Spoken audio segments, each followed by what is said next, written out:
Do'stlar, ilohim bunday kunlar hech kimni boshiga tushmasin.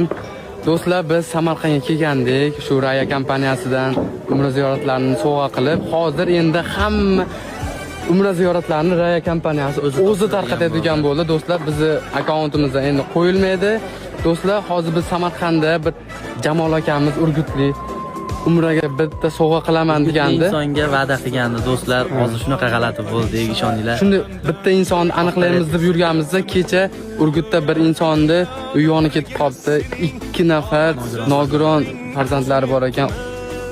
Prezidentimizni o'zlari o'tgan yillari hojiga jo'natgan ekan. Hojiga jo'natgan ekan davlat tomonidan do'stlar.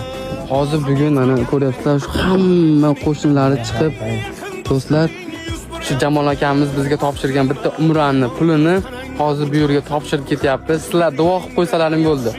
Allohim hammamizga